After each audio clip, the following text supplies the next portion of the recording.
चिल्ल्या पाल्यांमध्ये मी एवढं दंगून गेलो ना का वावरात कांदे भरायला माणसं आले ते सुद्धा माझ्या लक्षात नाही आली. राम कृष्ण हरी मित्रांनो. हा बारके म्हणे माझ्या हातात मोबाईल लागवतो नाही तर मोबाईल ठेवून टाकी. त्याला मी बोललो डायरेक्ट कोपऱ्यात जाऊन बसलं. म्हटलं आता मोबाईल नेमका द्यावा कोणाकडे. त्याच्यावरून या दोघांची भांडणं पेटली.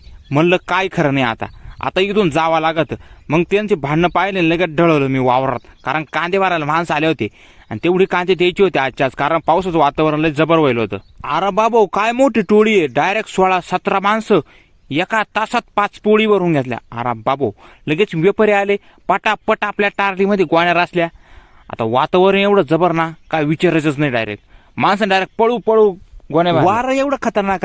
अरे बाबो लगेच ट्रॅक्टर घेऊन ये ना गावामध्ये आलो. गावात ट्रान्सपोर्टची गाडी येईल होती. इथं आलं एवढं वावदून सुटलं ना भाऊ काय खरं नाही. सगळा नकाशा बदलून टाकला तोंडाचा. म्हणलं आता आहे ना इथं जावं लागत. त्याच्या त्या 150 आण्यांचं भांडण पेटलं. मग संध्याकाळ झाली. ट्रॅक्टर मोकळा झाला. पुन्हा आपण काटा करून घेतला. मला आता घरी जावं लागत. मोकार टाइम झाला.